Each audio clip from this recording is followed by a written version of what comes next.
Good morning. My name is Brad Tito. I'm Program Manager for Communities and Local Government at the New York State Energy Research and Development Authority, Nyserda.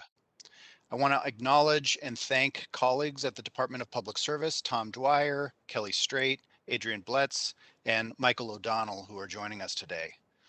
Thank you also to the utilities. We value your partnership and appreciate your spirit of collaboration. And to the communities and other stakeholders that are joining us today, thank you for your leadership and commitment. The Utility Energy Registry, UER, is a database platform managed by Nyserda that provides streamlined public access to aggregated community-scale, utility-reported energy data. In April of 2018, the New York State Public Service Commission issued the order adopting the Utility Energy Registry under Regulatory Case 17M0315. The order required utilities under its regulation to develop and report community energy use data to the UER. In August of 2021, the Commission issued an order adopting Utility Energy Registry modifications and directed Nyserda to form a standing UER working group to manage and publish versions of the New York UER protocols. Now, in a few minutes, Jim Yanger of Climate Action Associates, who is a consultant working on Nyserda's behalf, will describe what the order says, and he'll also help facilitate today's discussion. Now, our goal for today is to have a collaborative meeting where we work together to ensure that the UER supports communities as they address their most critical energy challenges. Today there are 670 cities, towns, villages, and counties participating in Nyserda's Clean Energy Communities program.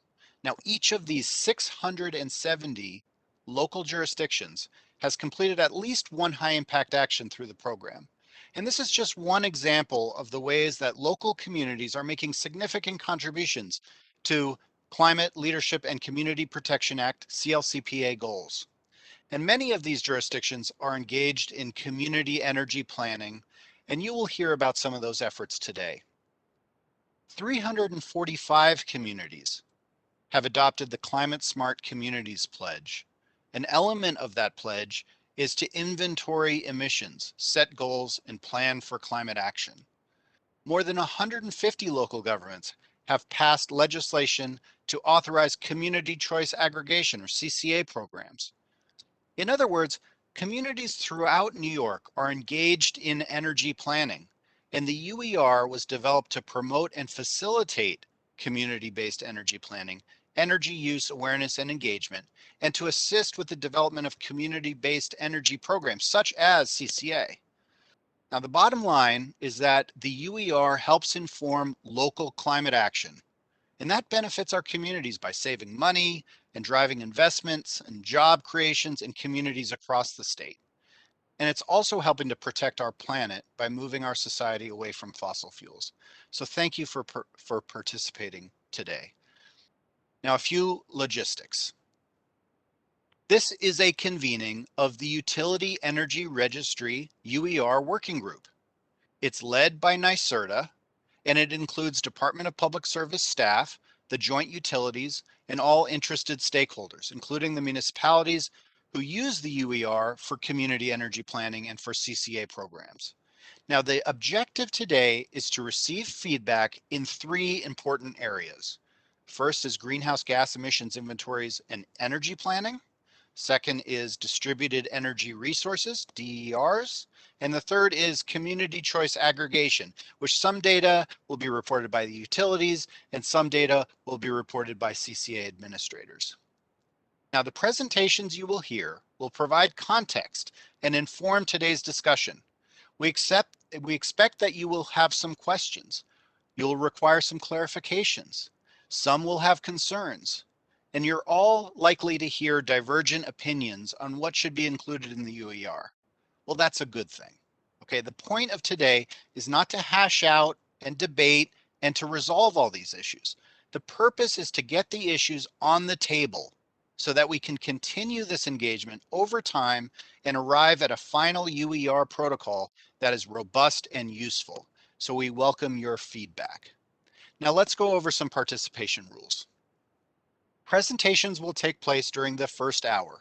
All microphones are muted for 1 hour for presentations, followed by a 1 hour question and comment period. And commenting will take place during the second hour. So raise your hand to make an oral comment or question. We'd like you to limit your comments to 2 minutes in order to allow as many people to participate as possible. Moderators will call on you and unmute your mic. Please put your hand down when you're done. Now you can ask a question or comment in the chat and moderators will address them towards the end. For any questions not answered, participants are encouraged to follow up directly with the moderators. There will be a slide with all our contact information. Send additional comments to Nyserda's UER team anytime after today's meeting. Again, thank you for joining us today to discuss this important project. Jim, I'm going to hand it back to you now. Okay, thank you, Brad, for that fantastic introduction to the Utility Energy Registry project.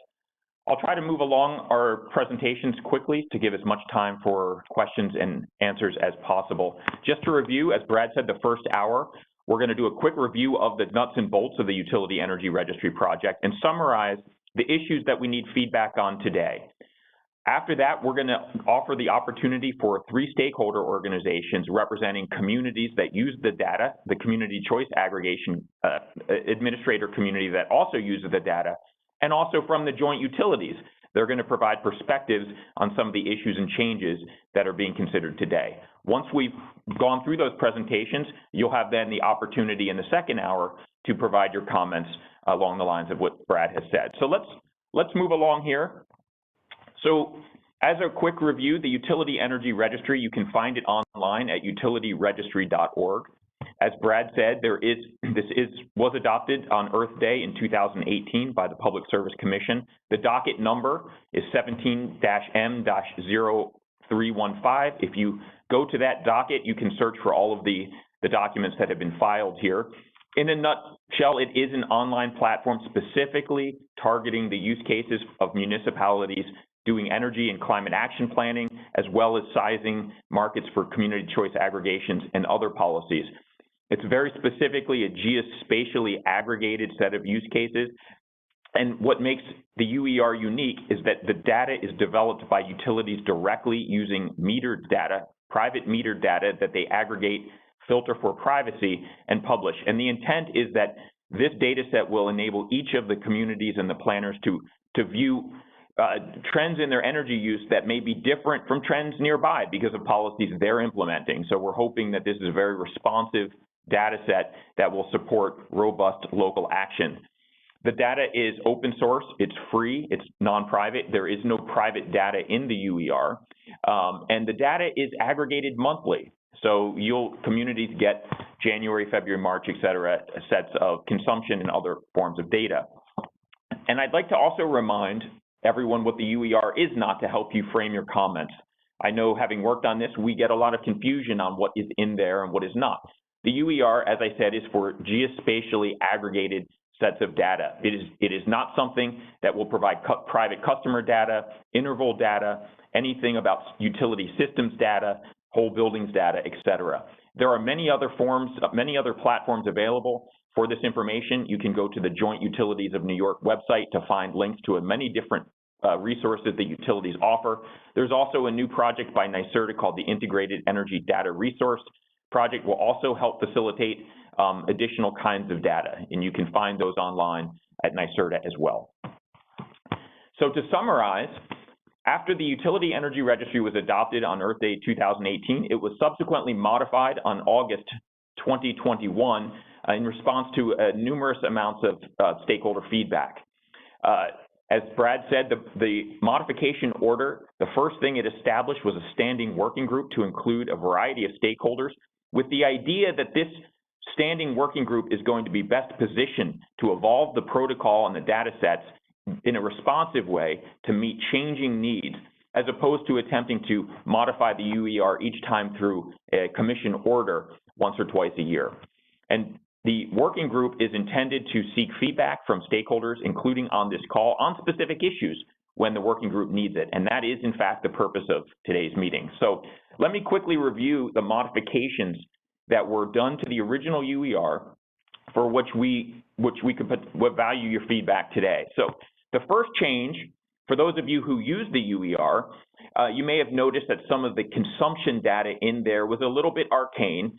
It was the sectors were residential, other, and small commercial. Those were not very consistent with conventional greenhouse gas protocols that have evolved. And so the Commission has asked the utilities to reorganize the consumption data into residential, commercial, and industrial following definitions from the Energy Information Administration of Department of Energy. This is the typical sectors that are used in greenhouse gas inventory accounting.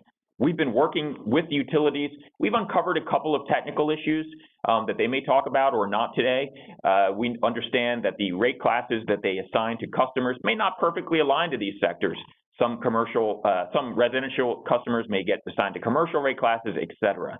So we're all working positively together to try to understand how to deal with these issues so we can produce data that is going to be effective and consistent for energy planning. The second change that was made to the UER, and this is perhaps one of the most important topics we can get feedback from today, is that it added a whole new set of energy planning metrics called distributed energy resource metrics. This is installed capacity of different kinds of renewables and other distributed resources that you may be interested in as a community planner for tracking and for goal setting. For example, it could be aggregated installed capacity of solar or wind or hydro or storage or other resources. The modification order generally specified that the working group should work with utilities and stakeholders and communities to come up with the broad groupings of these metrics. And that is one of the reasons we're having this call today. With the feedback we hear from you today, we'll go back with the working group and hash out the best way to produce data that is useful for energy planning. There were two other modifications made. Change number 3 is adding additional metrics for community choice aggregation planning. The original UER did have some data related to this. It was a little bit difficult to use. The metrics allowed you to indirectly calculate your estimated opt-out eligible customer load. The modification is asking utilities to directly report in each municipality the current opt-out eligible customer load to help those that do not have community choice aggregation policies in place understand what the potential opportunity of that policy is.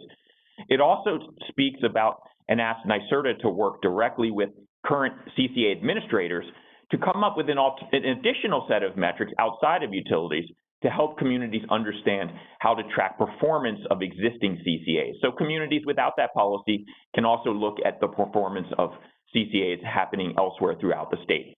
Feedback on the kind of metrics that would be of value in both of these lines may be helpful today. And finally, the last change is that the Commission modified the privacy standards of the UER. For those of you who have been using it, you'll notice that there has been a fair amount of data withheld, and the current standards have been reduced with the hope that it will increase the amount of data that is going to be released. And we note the joint utilities have filed a petition to rehear this under concern, which could be valid for the privacy of their customers. So today, this isn't a topic that we're going to be able to spend a lot of time on, but it is out there and it's something that is in the modification order. So what we're going to do now is we're going to hear from 3 organizations, and these represent the stakeholders that use the information and produce the information. And after these presentations, which we expect to be 15 minutes each or so, we're not sure, we'll then open up the floor for comments and questions. So without further ado, I would like to introduce our first speaker. Her name is Amanda Mazzoni. She has as she claims, is the world's longest title, the Principal Energy Planner for the Central New York Regional Planning and Development Board. So Amanda, the floor is yours. Thanks, Jim, and thanks, Brad, for introducing this working group meeting today. Let me just share. Okay, So hello, everybody. Again, my name's Amanda Mazzoni. I'm a principal planner at the Central New York Regional Planning and Development Board. I'm here today to present a perspective on community energy planning and the importance of the UER data and how we use it in community energy planning, and provide some suggestions, feedback on some of the topics that Jim mentioned a moment ago. So just for those who are not familiar, we, the Central New York Regional Planning and Development Board, are a public agency that was founded in 1966 to serve the development needs of our 5-county region, which includes Cayuga, Cortland, Madison, Onondaga, and Oswego counties. It also includes all of the municipalities within. So we work directly with 150 municipalities in Central New York. You can see here that we work in a number of different planning and development areas. I am here representing our energy management program and communities that we work with through that program. So Brad mentioned earlier the Clcpa goals, and I just wanted to start with that as well to provide some context. Of course, here's the list of all of the energy related goals, and the key point is that local governments are really needed to reach these goals. They're the boots on the ground, actually implementing a lot of the projects that we need to reach our state goals. And the UER data is critical to help inform local governments to make decisions about these clean energy projects that they are implementing to help us reach the goals. So again, just putting into context the importance of the UER data for local governments to help us reach our New York State clean energy goals. And a lot of the municipalities that we work with related to community energy planning work in the context of some of the state programs, like Nyserda's Clean Energy Communities program that Brad mentioned. Also, I wanted to highlight here quickly the Climate Smart Communities program. This is probably the program that's most relevant or related to using UER data directly. So this is a state-supported program sponsored by 7 different agencies.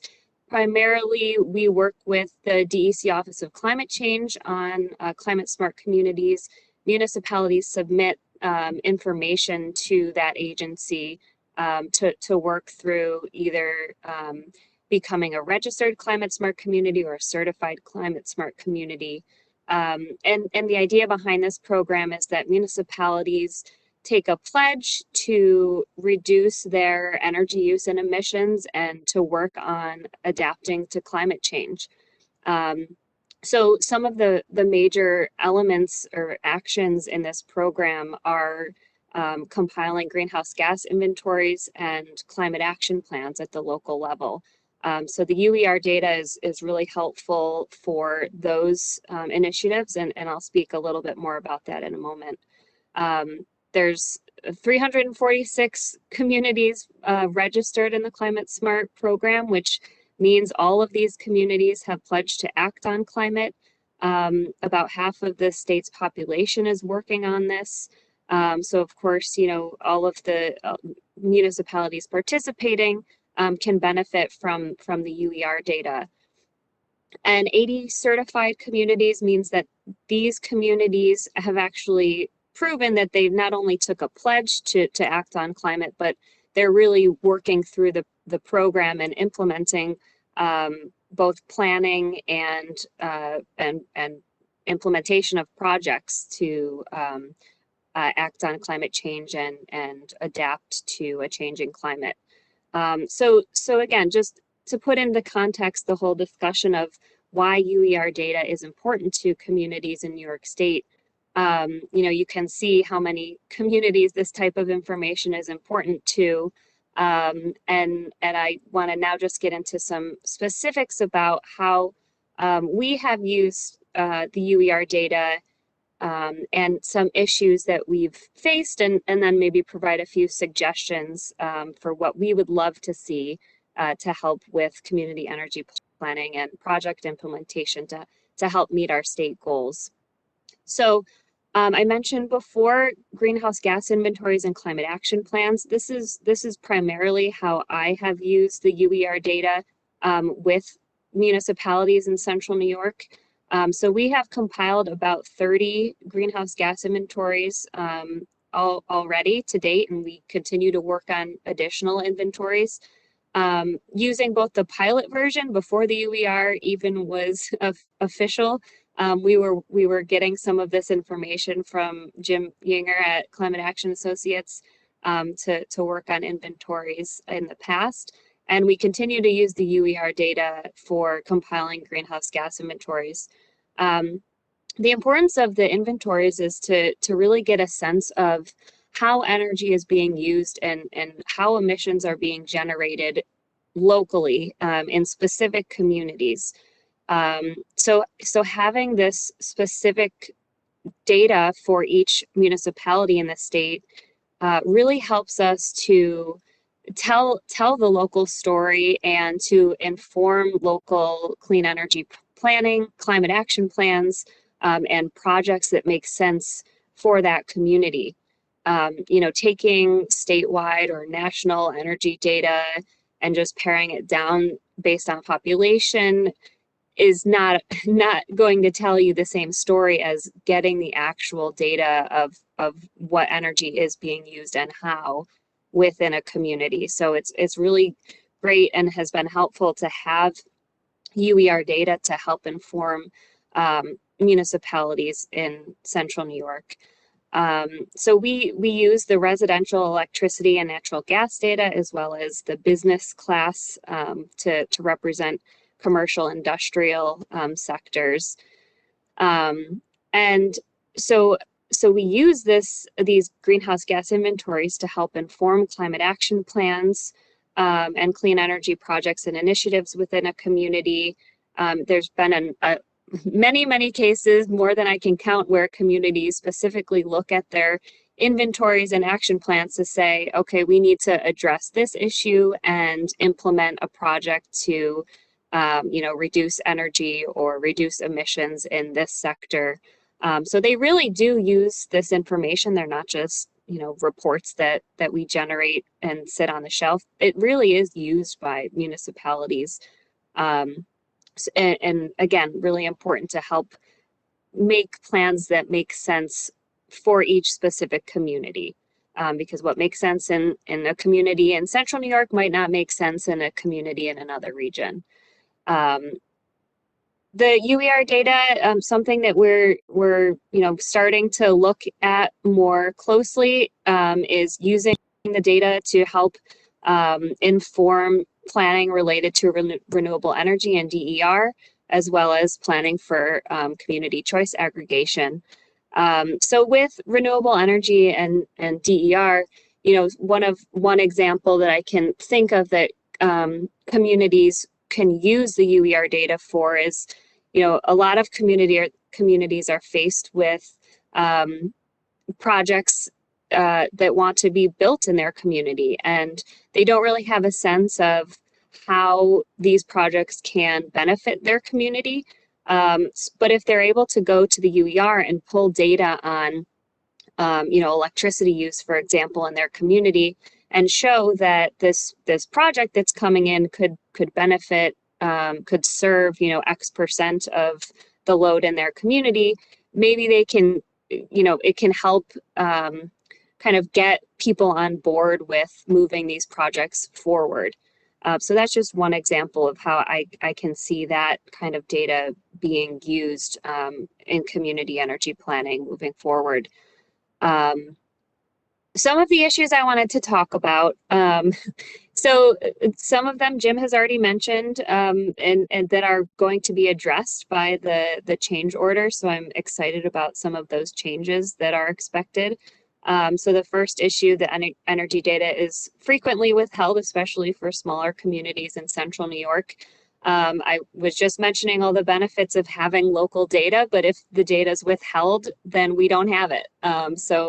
So we are left to kind of estimate based on best practices. And in a lot of cases, that means looking to neighboring communities and looking at the use per account, and then extrapolating to the community that we're working on where the data is withheld.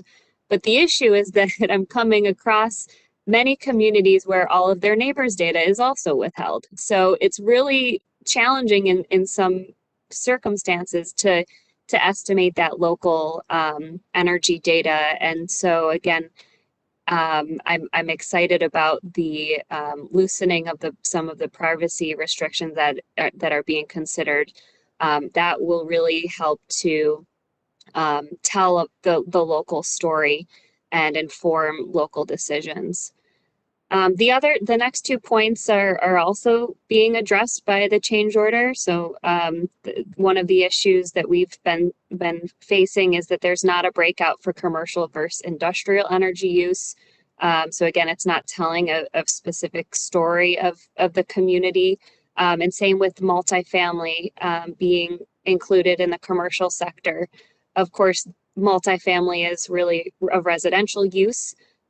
So again, with trying to come up with specific planning and projects that make sense for a community, it would be really helpful to have the sectors broken out by actual use case.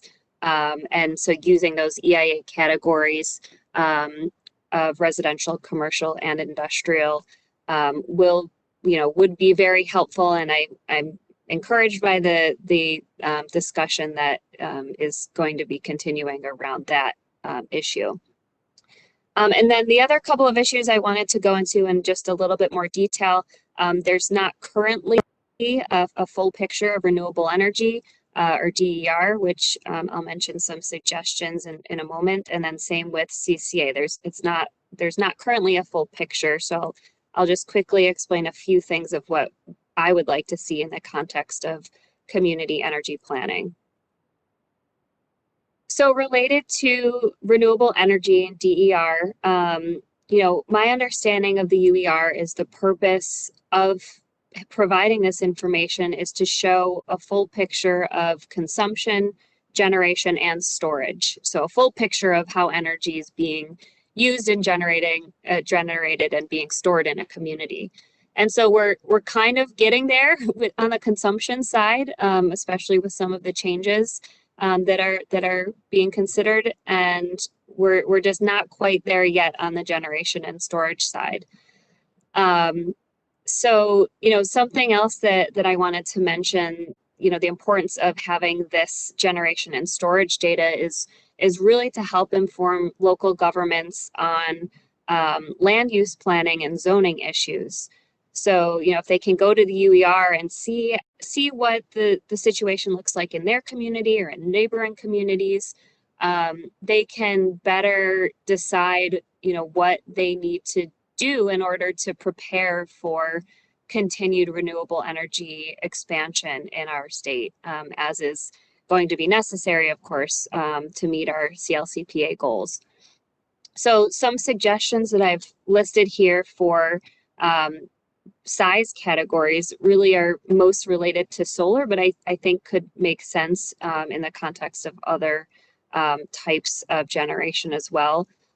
So up to 25 kilowatts, which can be permitted by the Unified Solar Permit. So it's the small residential commercial scale. And then from there up to the 5 megawatts, the community solar CDG maximum scale. And then large scale up to 25 megawatts, which is where we pick up with where the Office of Renewable Energy Siting starts their review. I guess there could be some discussion there about if it should be 20 or 25 as that threshold, because 20 megawatts is and up can opt into the ORES permitting option. But just to start the discussion, those are some of the suggestions that I would make that would be helpful for communities. And then, of course, having generation broken out by type so that they can, again, better craft their land use regulations, because what you need, what might be required for solar might be different for wind, for example. Another issue is that I'd love to see some reconciliation for net metered projects. So my understanding now is that where there are net metered projects, it reflects in the UER data as a decrease in consumption. So having some kind of clarification on where these net metered projects are and what the capacity is would be helpful to tell that story. You know, is it a reduction in consumption because of energy efficiency efforts or behavior changes, or is it a reduction in consumption because of an increase in net metered projects? So somehow having that information would be, again, really helpful for local community energy planning. And then an explanation of energy storage capacity. Of course, storage is not included in the UER currently in the data that's provided now. So that's, again, something that with as we move towards meeting our CLCPA goals, we will need to have more data on storage, and again, to help inform local land use regulations related to storage. And then finally, the last point I want to make on this section is, some of this information might be available elsewhere. I know, for example, the Open New York database has some information on certain size categories of solar installed. But if we wanted to get the full picture of generation, we wouldn't be able to do that right now, and it wouldn't be in all in one place, and it would be really challenging to compile some of that data, and some of it doesn't, I don't know where it even exists. So just having the ease of accessing all of this data for folks like myself or for local municipal officials that want to just take a little bit of time, but not their whole week looking into this, to help inform their local communities' decisions, is really important, and again, a reason why the UER should give this full picture of consumption, generation, and storage information. And then finally, I don't want to go into too much detail about CCA. I know we have a presenter that will be going into CCA in more detail, but in the perspective of community energy planning, what I would like to see in the UER related to CCA would show a picture of what CCA activity looks like in other communities, so that if one community is considering it, they can go on and look and see how it's going in other communities. And specifically, I think it would be helpful to have the number of accounts enrolled versus the total accounts within a community, and same with the amount of kilowatt hours or therms enrolled versus the total usage within a community, and the percentage of renewable electricity supply that is associated with those enrolled in the CCA. If I'm a municipal official and I see that a couple of my neighbors have most of their residents enrolled in a 100% renewable electricity CCA, I might be more willing to consider that option for my community, and know who to reach out to get kind of talk to them and see how things are going. And so this is the kind of data that I think it would be really helpful to include in the UER moving forward. So with that, I just wanted to close saying, again, the UER data has been very helpful for community energy planning, and I think there are some tweaks that can be made and that are just planning to be made as per the change order, that will be really beneficial to communities moving forward. And so I will end there and say thank you for your time, and I will pass it back to Jim. Thank you so much, Amanda, for that fantastic presentation. And just as a reminder to everyone, we'll be taking questions at the end of the presentation period on all of these presentations. So I'd like to now pass it over to a stakeholder group representing Community Choice Aggregation administrators. Her name is Luis Gava. She's the Director of Operations and Director of Regulatory Affairs at Jewel Community Power. Please take it over.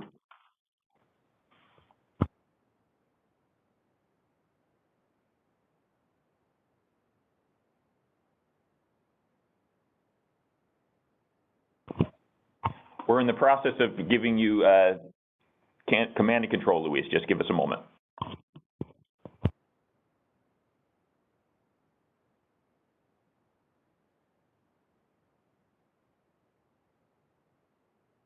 Hey, Jim, I think we might need to skip and go to Janet, unless folks are hearing me okay, because I think my internet has just gotten quite choppy. Are folks hearing me okay? We can hear you great. Yeah, we can hear you. We can hear Okay, you. Jim was just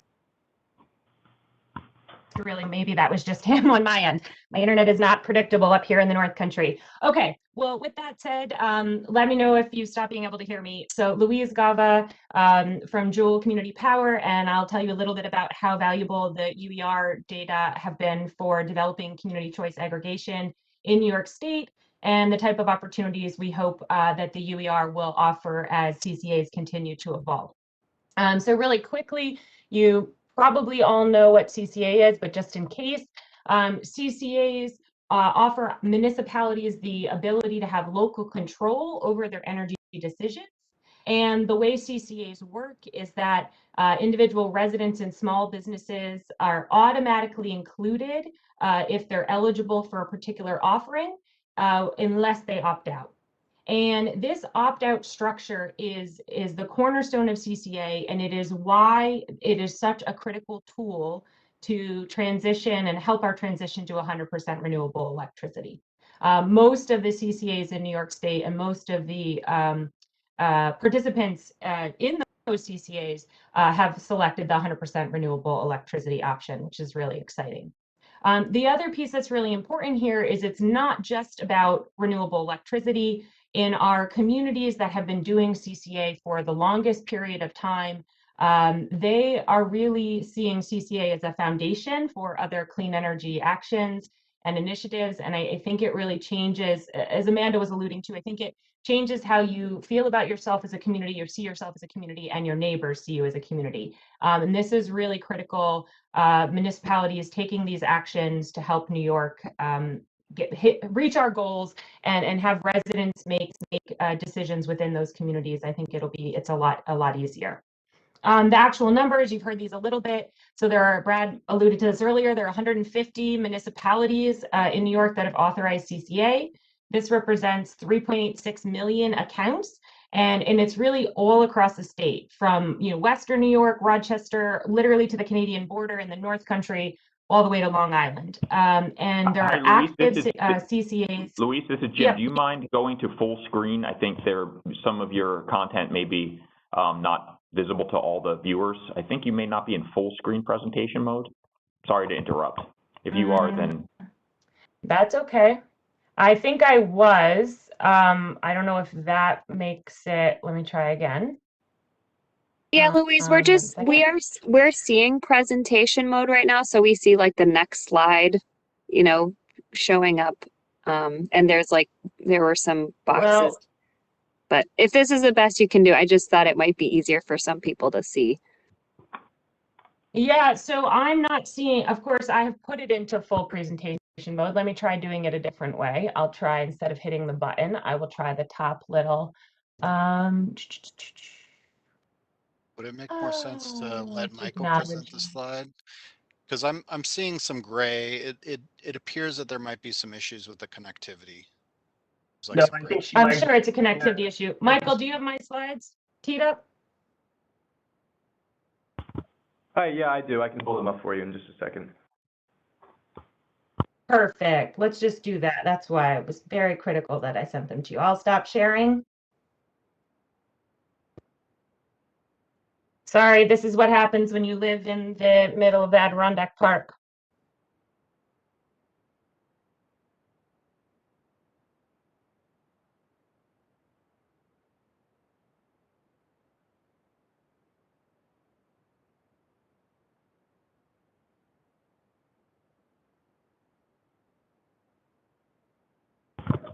All right, perfect. So thanks. I'm assuming everyone else is seeing that now as well. Yes, looks good. All right, perfect. Okay, so the last thing I just want to say about CCAs is that They're active CCAs in all 6 investor-owned utilities in New York. So again, we're quite all over the state, and the UER has helped make that possible. Next slide. So, since 2014, as Amanda was alluding, like before the UER was the UER, the data were available and very useful and critical in supporting the development of CCAs. We're still using the UER today for planning and implementation purposes, particularly around electricity supply CCAs. So the data are allowing municipalities to really explore CCA without making a commitment. CCA is a highly regulated program in New York, and there's a lot of steps and many months from the time when a municipality decides they're interested in CCA until they can request actual current real utility data for their constituents. And so the UER really serves as a placeholder to allow municipalities and their consultants to figure out things like who needs to aggregate to make the electricity supply and rec pricing work. What's the relative load of the residential versus the small commercial customers, since they're not priced the same? And what's the ESCO penetration look like within a given community? So those are things that we have been doing and will continue to use the UER for, and it's extremely helpful. Though, as Amanda indicated, there are some issues. I won't belabor any points. There are the privacy screens changing should address the large data gap issues. You can see, hopefully now there's no gray boxes over the little table on the right, and this is just one CCA community, 3 years worth of data, and you can see all the negative 999. This is just the residential electricity consumption. So if I'm this community and I want to understand what I need to do in July and August, I don't have any information, right? I have to model it, like Amanda was saying. So hopefully the privacy screens, that'll fix that. The other thing I want to mention that I noticed is the situation that happens with data when you have a split municipality. So from a UER perspective, the municipality can be split, right, because they're in multiple utility territories, or they could be split because they're in different municipal jurisdictions. So a village might be within multiple towns, or a town or village might be within multiple counties. And what seems to happen then is sometimes data gets dropped out. So you can tell from other data sets that you're not getting all of the data from all of those different chunks, different pieces of the municipality. I happen to live in a climate smart community, bronze certified and CCA engaged community, and our data aren't in the UER because I live in a village that is within 3 towns and 2 counties. And so they're just not really there. I don't know where they are, why they dropped out, but it's something we should pay attention to. The other thing that we noticed happens is, which is super common, but I think the average person would need some more support, seeing it in the protocol, metadata somewhere to help them understand when they see very strange things happening in the data, and you look at 12 months within a given municipality, and there's this wonky thing that happens where suddenly a huge number of accounts drop out and load goes down, and then the next month it goes way up, and then it goes way down again a couple months later. And it's just an issue, and Jim, had pointed this out a couple years ago. It's just the normal issue based on meter reads, and some months the same accounts are getting counted twice, and then the next month they're not getting counted at all. And for CC administrators and folks that use this data all the time, not a big deal. We understand what's going on. But I think this database is supposed to be more widely accessible and useful. And so either some support in explaining what's going on and that it's not necessarily a flaw in the data, or whatever, or smoothing, or whatever it needs to be, I think would really support. Particularly, not everyone is lucky to have someone like Amanda. There are lots of communities where volunteers are doing the greenhouse gas emissions inventory, that are on the municipal sustainability committee, and we want them to be able to trust the information that they're using. And my favorite thing to talk about is metadata, and I'm really excited that this working group exists and that we're going to move in the direction of providing data about the data. I'll just give one example of what I saw happen using the UER data that did create what I perceive to be an issue, and that is around what is a town, So normally we just had elections. Normally we think that a town includes the village, but in the UER it doesn't. And so there was a report published that made an assumption that the information about towns was significantly smaller than it actually really is, because they didn't know they needed to add other information. Next slide, please. So again, the UER has been fantastic. It will continue to be fantastic. CCAs are evolving, and we really hope that the UER will evolve to support it. So the way that CCAs are most actively evolving at the moment is the integration of community distributed generation. And when you think about the relationship between CCAs and the UER in this context, what you're seeing, the value of these data, again, planning for implementation, is that solar developers are getting a picture into the number of customers that they'll be able to access within a community. The municipalities are able to understand how many people are getting guaranteed savings to add on to their fixed electricity supply price. And really critical is we start to ask questions about the participation of low-income customers who have historically not participated in CCAs because of the reset order and the need to have guaranteed savings and other approved products. So from a CDG side, in a moment where we have our 6 gigawatt goal having gone to a 10 gigawatt goal, but we have a value stack that's feeling a little bit stripped, and we're starting to see the market cool off for CDG and kind of go on ice, having the data that are in the UER, allowing the CCAs to pull in the CDG, you're reducing the customer acquisition costs and the costs of managing churn, and hopefully that can address some, but not all, of the continued development of CDG for New York. So to do that, though, there are some issues with the UER data as they are. The little table on the right is showing you the difference in eligibility at a high level between CDG and electricity supply. So obviously the data sets aren't exactly identical. And what I will say from receiving data for communities for both electricity supply and CDG, they can vary quite a lot. And the reason they vary a lot is because ESCO penetration is significantly different across communities. And also if there was, the attempt at ESCO penetration with negative practices, then customer blocks are quite high. So that can vary widely between community and community. And then on the CDG side, it depends on the character of the housing stock, right? Do you have a lot of buildings that it was possible to put solar directly on the roof?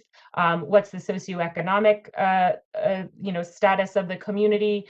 And also, has the community, through various state programs and of their own initiative, engaged in various solarized programs and encouraged either putting rooftop solar or participation in community distributed generation programs of one form or another. So we're really starting to see that right now we're guessing, and when I say guessing, it's making an educated guess at the total number of eligible participants that are for CDG within a given municipality.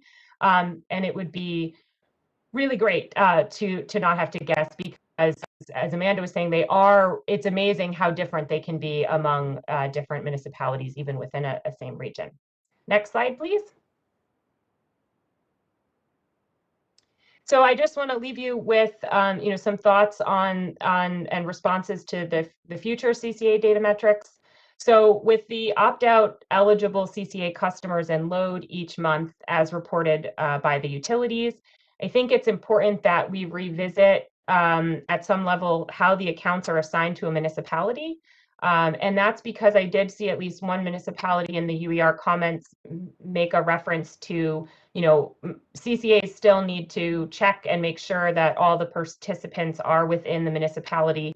Of course, we will do that. But again, we're publicly reporting data, and we should, if we're concerned that we're not able to figure out which municipality a constituent is in, then maybe we should just revisit that methodology and see if there's a way we can tighten that up because while CCAs will be doing that granular analysis, planners and will not, because they're not necessarily ending up with the granularity of data that we have in the end.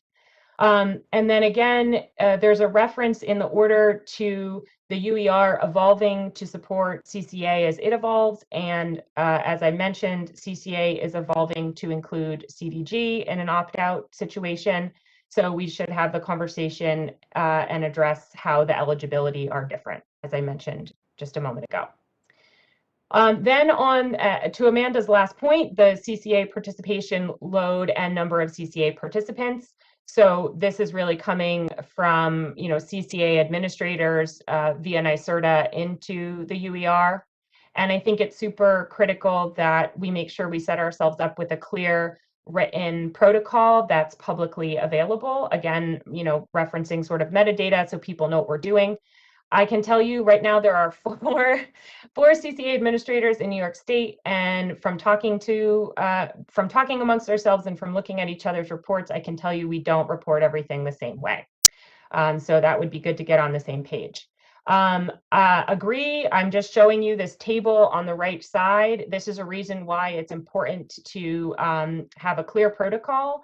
Planners and municipalities are going to want to know the difference between 100% renewable supply and other supply.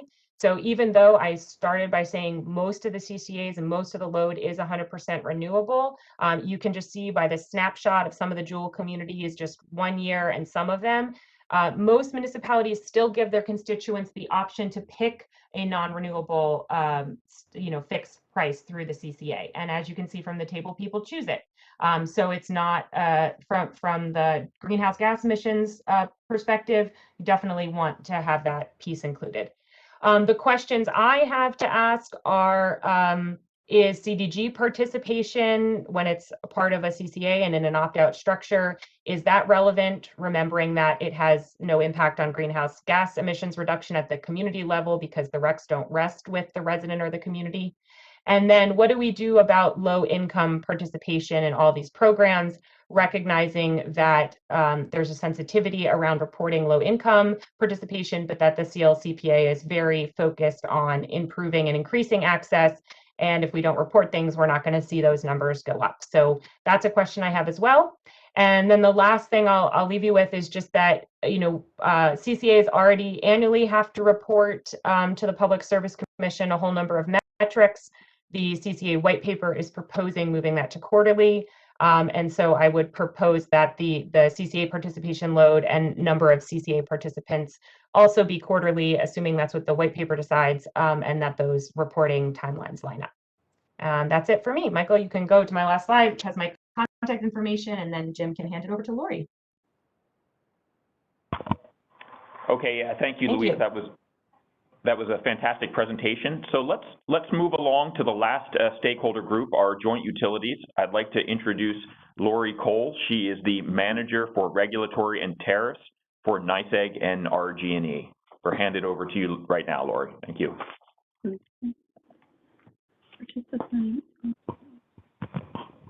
Sorry, I'm just looking to get my presentation up.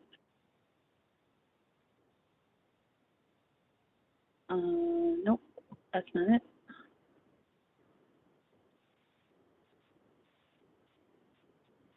Sorry, Michael, I'm wondering if you might be able to help me out here. Lori, we can give you a minute to show your presentation. We do have a copy here if we need to display it, but we'll give you another few minutes to sort it out.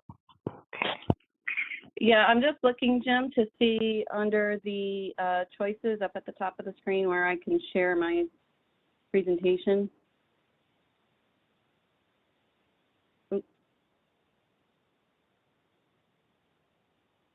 Lori, I think I have it. Bottom of the screen next to you. You got it. Okay, thank you. All right, does that make it bigger for folks to see? Yes. Thank you. Okay, so good morning. I do want to thank you, Jim, for the introduction. As you noted, I work for NYSEG and RG&E and am here this morning to present on behalf of the Joint Utilities of New York, the utility perspective as part of the UER working group.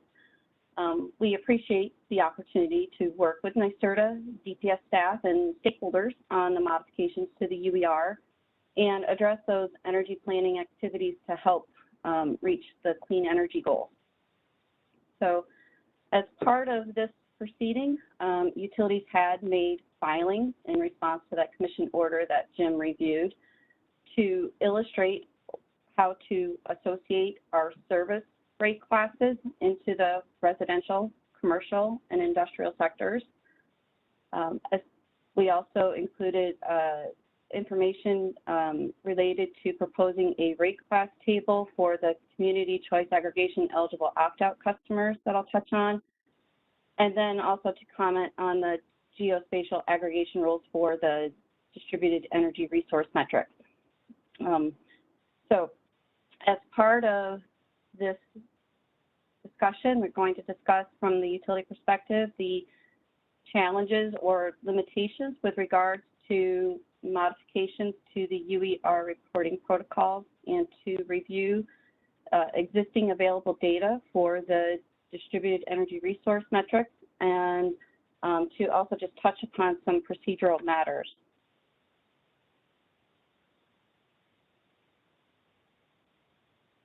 So from the utility perspectives and challenges, Jim touched on this at the beginning with regards to the development of the protocols to create the consistent and valuable data for communities.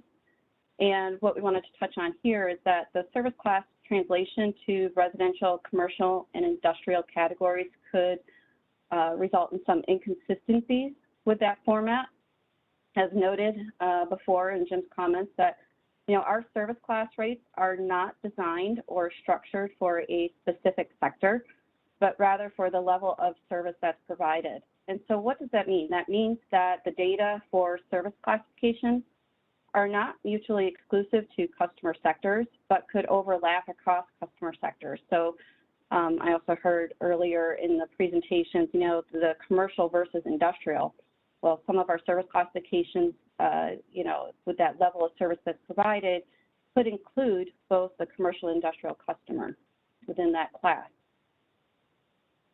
So an option that could be talked about is, for the utilities to assign a service classification to a specific sector based on like a dominance evaluation of that class, whether you look at the load or number of customers within the class. However, if the utilities were to do that, to assign a service class or rate class to a specific sector, then information contained within the UER would really misrepresent the data that we have. So, for example, I'll use NYSEG and RG&E. The industrial sector could be underreported if we were to take a service classification and assign it based on a dominance test for that large non-residential rate class. So another thought is, could the utilities use the service classification as well as the sector to report the data? If you look at the tables that were submitted as part of our filings. And this is where there needs to be care given to becoming more granular. The concern or challenge with becoming more granular is the potential for revealing customer-specific data.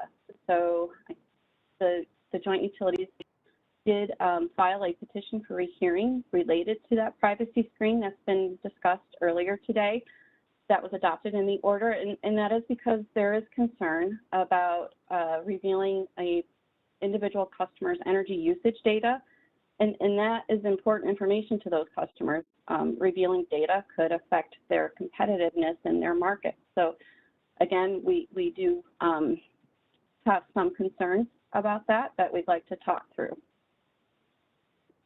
Other considerations or challenges that the utilities wanted to note with regards to the EIA format, and I think this was also touched upon earlier.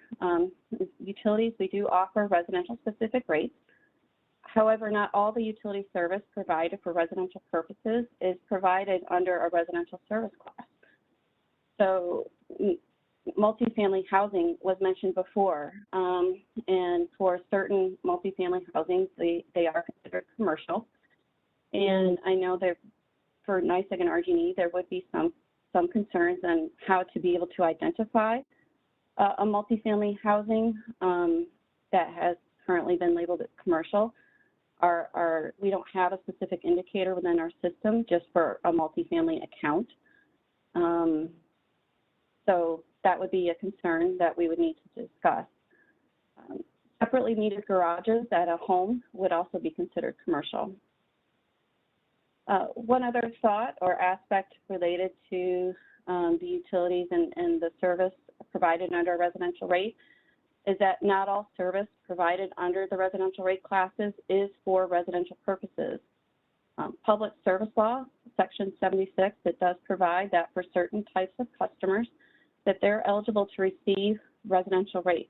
This would include religious institutions, certain supportive or supervised community residences, and any post or hall that's owned or leased by a not-for-profit agency that would be a veterans organization could qualify for service under a residential rate service classification.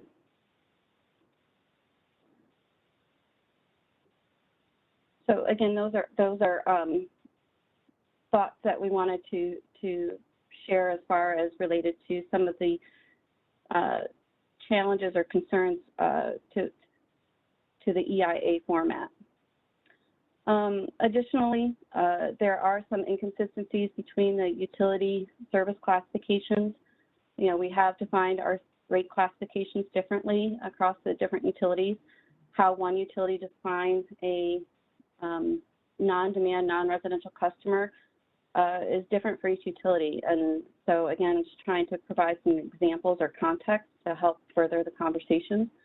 You know, for NYSEG, a small non-demand customer would have a demand that's less than 5 kW, whereas at RG&E, that non-demand customer would be a customer with a measured demand that is less than 12 kW.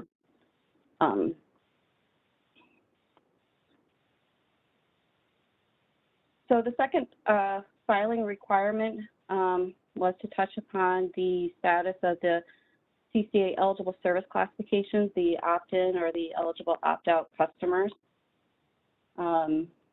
If you reviewed the utility filings, the utility responses to propose a rate class table did refer to the listing of the service classifications that were eligible for opt-out treatment that was based on a prior commission order. And that provided a list of service classifications, I think was touched upon earlier also, the residential and small non-residential classes, or often referred to as mass market customers. And in those commission orders, you know, the CCA administrator would consult with utilities on whether or not customers that would take service under specific riders or special rate classes, whether or not to include those on an opt-in or an opt-out basis.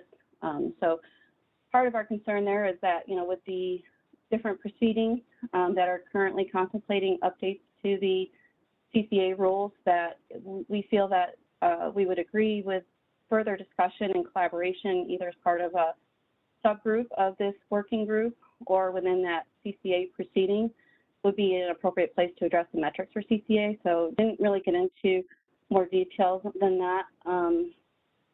And I'm going to just really refer back to other discussions earlier today, that there's a lot to talk through with regards to CCA and how we can make information available for planning purposes.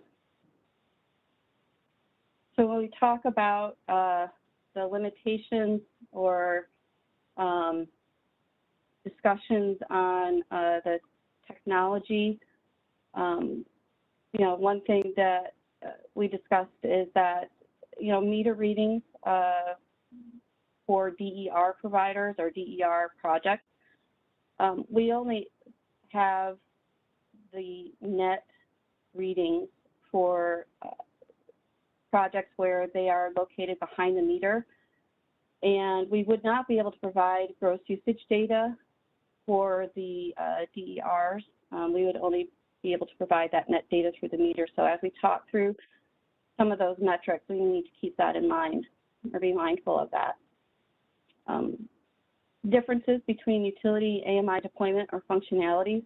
Utilities are at different stages with regards to AMI deployment. And so the impact or thoughts related to that would be, you know, what data is available, and then also, you know, if the utility is proposing to use AMI or a different system. So again, this is just something for those future discussions.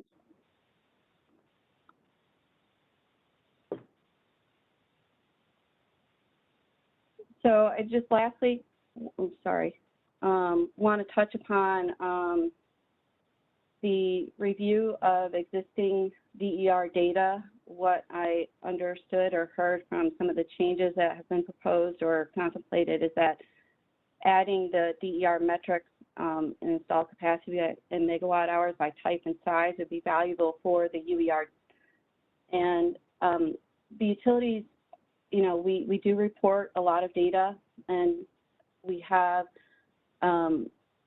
monthly reports that have been provided to the New York DPS website, and these reports include a lot of the information that I think is going to be sought as part of these discussions. And so here, what I have on the screen is a screenshot of part of the report. So as you can see, it would include a developer name, the installed capacity by distributed generation and energy storage system, which I also heard mentioned earlier. This is also, the distributed generation is available by the different types of the different generations. So, you know, whether it's photovoltaic, wind, microturbines, et cetera. The report also indicates if it's net metered or if that project participates in a remote net metering or community distributed generation project. It includes the final acceptance date. It also is separated by municipality or zip codes. So we would like to have further discussions to explore use of these reports and how or if they could populate the UER as part of these discussions.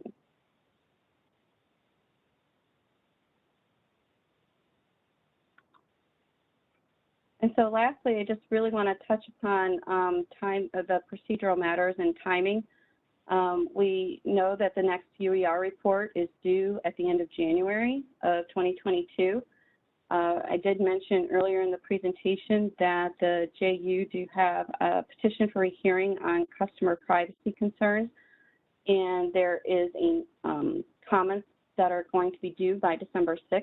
And you know, when you take that into consideration with upcoming session dates for the Public Service Commission to address those comments, it does put that in close proximity with regards to when that report would be due.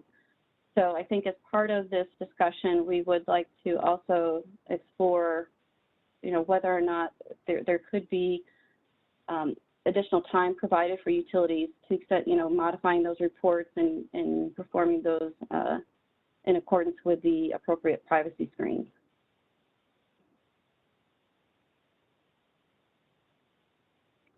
And then lastly, I just want to say thank you to Nyserda, to staff, and to all the other stakeholders for today's workshop. We think it's a great start to talking about these different protocols and appreciate your time.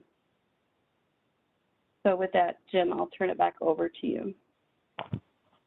Well, thank you, Lori, for that fantastic presentation. I'm going to move this back, and we're going to begin our discussion section in just a moment. Let me share my screen again here. So before we move into this discussion area, this is going to be the opportunity for you to raise your hand and provide comments, and we'll try to call on you to make those comments. You'll also be able to enter questions in the chat. Please do send your questions to all participants, not just the host. So we'll be able to see and vet those questions. Before we move to that, I was already asked specifically, a number of questions came in just technically about the privacy screen modifications, and I was asked to provide a better explanation of what the change was. And after I do that, we can then move forward directly into the question and answer phase. So just to clarify, the existing Utility Energy Registry, before it was modified, had privacy screens for the consumption buckets for the residential, small commercial, and other buckets. What that meant is for residential, it was screened by something called 15 by 15, which means that if there were less than 15 accounts within an area like a municipality or village or town, that bucket would be redacted. Or alternatively, if one of those customers was more than 15% of the load within that aggregation, it would also be redacted. So that was called 15 by 15. That's not something that would happen very often. The other screen for the small commercial and other categories was 4 by 60, which means that if there was 4 or less accounts, or if one of the accounts was greater than 60% of the total bucket, that would also be redacted. And that happens much more frequently for some of the larger customers, institutions, hospitals, industries, and other things. And as a result of that, as you got into smaller communities, when redactions were happening in those sectors, there were some mathematical artifacts that had to happen, and other sectors like residential were also withheld because we had to prevent reverse engineering of data. And so what happened is, you can see if you use the UER, there's a lot of different redactions in different sectors. They happen in different months, and there's a lot of mathematical artifacts related to that. So the change in this was the Public Service Commission asked the utilities to only screen by customer count threshold of 4. Which means that if there are more than 4 accounts in any sector, that the grouping would then pass. So the effect of that should increase the amount of data that's available by removing the magnitude component. And that's really what is at heart for the change. I was asked to clarify that. And I also just wanted to mention, I was also asked to clarify that the utilities filed a petition for rehearing on this, and the multiple interveners also filed a petition for rehearing on this screen as well. So anyway, with that, let's go ahead and move to the question and answer phase. So please, we're going to go in and see who's raised their hand here. For some reason I can't see my. Give me 1 second. I'm trying to get to my participant grid here.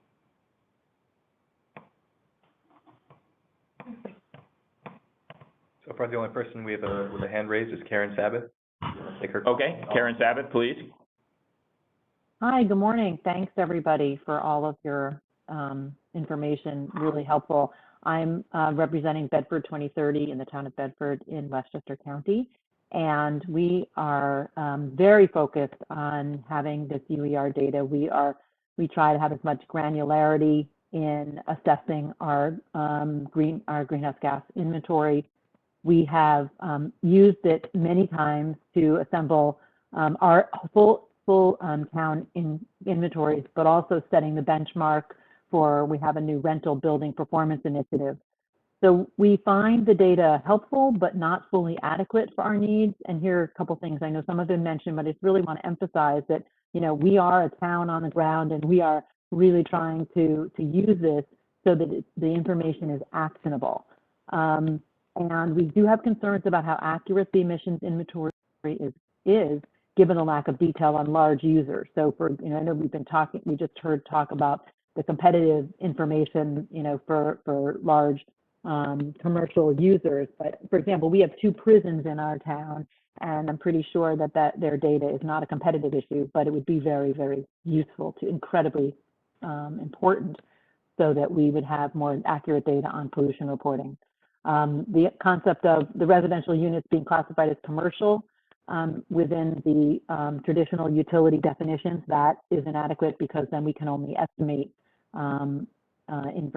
pollution from them, and not be able to really hone in on our emission reduction programs.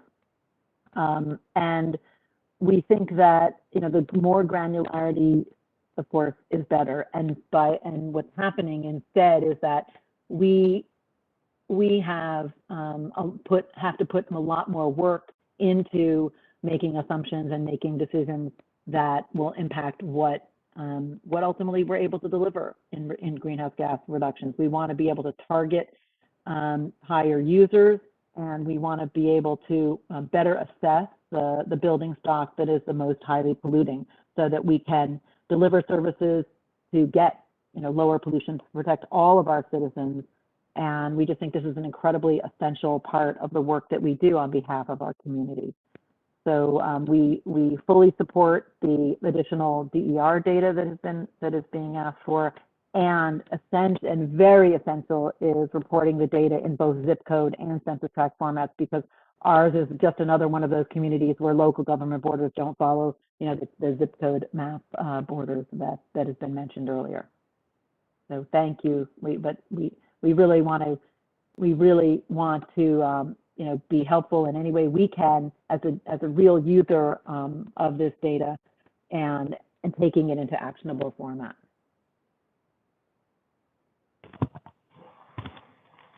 Okay, Karen, thank you so much for that comment. And just as a matter of format and protocol for this, we're going to provide the opportunity for the panelists or the utilities. If you'd like to respond or have a discussion with a commenter, please take the opportunity to do it. We'll give you the panelists a few moments. Otherwise, we will move on to the next commenter.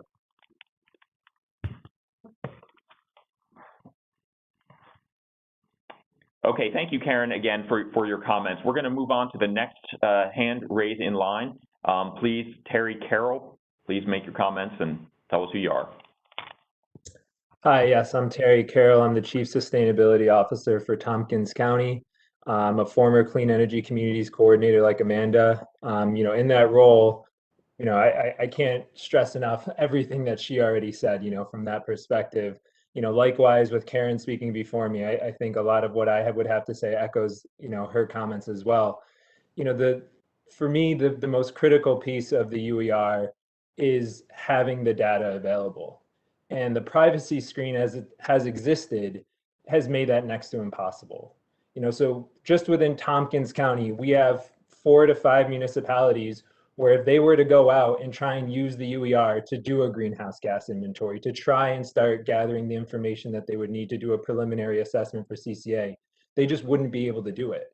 We have one village that has 3 points of data, for the entirety of the UER's existence. I mean, that's just not, going to be workable for them. So, we really applaud what we've seen with the new privacy changes. I think it's going to make a huge amount of difference. I hope that the Public Service Commission keeps those in place. It really is critical that the UER has the data available. Otherwise, it just sits there and no one ever uses it. And we've used it. I think my colleague Darby, who's also here today, is going to talk a little bit more about how we as a county have used it in our own greenhouse gas inventories. So I won't get too much into that, but really preserving the data sanctity is, I think, paramount in all of this. We really need to make sure that we have that available moving forward. I think other pieces, that we'd like to touch on is just that the tool could be even more useful if more pieces were added. Energy storage, DER generation were both things that I think Amanda mentioned and maybe Karen as well. Couldn't agree more with that. For us, I think we'd also love to see fuel load breakdowns for regions. We'd love to see emissions factors added for regions. I think this is information that the utilities have available, that's available through the NYSO, and putting it in one place in the energy registry would make it really easy, as Amanda said, for towns that don't want to go searching in 15 different places. As it stands right now, if you want to find information, you're going to this joint utilities website, you're going to the NYSO, you're going to the utilities individual websites, you're going to Nyserda, datanewyork.gov. Having it all in one place would be, a really incredible resource for communities that really don't have that much capacity. So we'd really love to see that. We are a community that, we're the county seat is Ithaca. Last night, they passed an incredible electrification program. The UER is going to be critical in seeing how that program develops and judging, how it goes moving forward, looking at what that does in terms of, natural gas usage, looking at what it does in terms of, customer base. And so to that end, we'd love to see more of a breakdown in terms of rate classes, in terms of, customers that are participating in programs.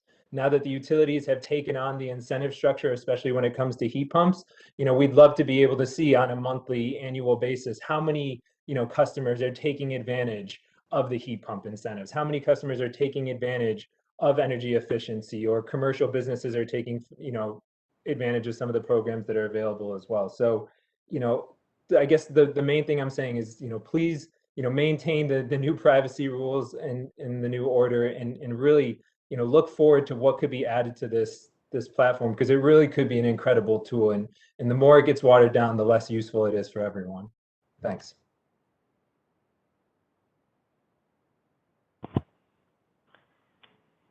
Thanks, Ross. This is Kelly Straight from staff. I just want to make sure everyone's aware that a notice concerning the 2 petitions for rehearing was issued by the Secretary on October 12th.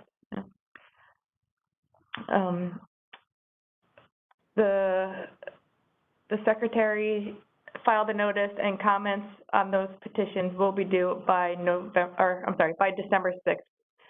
So if stakeholders would like to make comments, please do so by December 6th, and that's on the privacy screen. Joint comments are always encouraged. Okay, thank you, Kelly. Unless there's other comments from the panelists, Terry's comments, we can move forward. And I would just like to remind those who have spoken to please put your hand down in the WebEx so we can take you off our list and move to the next speaker. Okay, with that, let's go ahead and go to Mark Varian for his comments. Mark? Thank you very much. Can you hear me okay? Yes, we can. And please introduce yourself and tell us where you're from and what your interest is. Hi, my name is Mark Varian. I'm a resident of the town of Gardner, and I'm currently working on Gardner's greenhouse gas inventory, the community inventory. And I've been using the UER, and I have a very simple question about the current UER, and that is, I've noticed there's a variation in the residential accounts, a very consistent one, month to month. 1 month it's at a certain number, the next month it's down 120 to 140 accounts. The next number, the 140 accounts are back in. And I'm just wondering, since I have a solar array on my house, Central Hudson has been billing me every other month, and I'm wondering if one could possibly assume that that variation was caused, at least in part, by the way we are being billed for solar.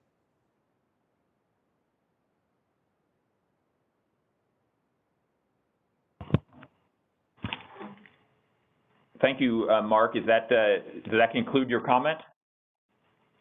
Yes. Okay, thank you. So the representatives from Central Hudson, if they care to comment on why the customer counts and their aggregations may change month to month, you're welcome to do so. I have some ideas on that. We'll see if you have if you'd like to make a comment.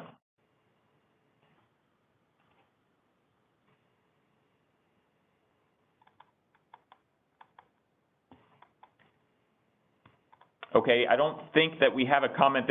So Mark, it's a very technical issue, and we can follow up with you on why, but there are sometimes aggregations because of billing may be, there may be periods where customers are counted twice in 1 month and not in another for issues that were talked about in other presentations. But we'll follow up on that technical issue with you and the utilities. So thank you so much for your comment. Moving on, we'd like to give Ross Mcquinney the opportunity to make a comment. Hi, can you hear me? Yes, we can. Thank you. Okay, hi, thanks. Yeah, so my name is Ross Mcquinney. I'm a senior advisor in the Mayor's Office of Climate and Sustainability in New York City. And part of my work is managing the greenhouse gas inventory, both the community-wide inventory and the municipal inventories each year. I've got a few things I wanted to, a few comments. One, I wanted to second, I think it was Terry from a few moments ago, and the idea of publishing regional emission factors, grid emission factors. I think that would actually be very helpful. That's something that we calculate here in New York City, and we've developed a method to do that, but having that information from NYSERDA would be very, very helpful. And I think the broader message about how the UER can support sustainability offices, because even in New York City, our capacity can be limited. And so, this tool as a way to support sustainability efforts, I think, is pretty important. The next item is in New York City, we have a large district STEAM system. I don't believe the STEAM data is a part of the UER data that's online currently, and I think that including it would provide a more complete picture of energy consumption in New York City. So there's kind of that point. The next point is on this question of providing residential, commercial, and industrial consumption. We report our inventory values in similar categories, and we make an allocation of energy consumption based on the data that we get from our local utilities, which we receive in terms of service class. And we basically do an allocation or a mapping from those service classes to those three categories. That mapping is based on analysis that we did many, many years ago. We're lucky to have done it, but I think it would be much more reliable if that information, that categorization was coming from the utilities. 2020 was a pretty good example of that, where changes probably were happening in how energy was being consumed within these sectors. And the modeling or the assumptions that we'd made, 8 years ago, it's not really, I really don't know if they hold in a case like COVID, right, which changes energy consumption and behavior so significantly. So, the results that we've reported, I think they're the best that we can provide, but we'd do much better if we had some of that insight from the utility side. So I guess I just want to support this provision of those energy consumption, those categories from the utilities. And then my last comment, we also are often asked to report on DER metrics for Carbon Disclosure Project, for initiatives for the mayor's office or for other elements in city government, or even from press inquiries in the public. And it's pretty hard to get a handle on all of that. I'm not sure we always understand where every CHP plant is, what the distributed solar or storage or other DER installations are. And so having that, I think, would really help us answer those questions. It would help us in our planning. And so I guess I want to just voice general support for reporting of DER metrics. And I think that does it for me. So thank you very much. Thank you, Ross, for those insightful comments. Again, I'll give a couple of seconds if any panelists wish to comment on that.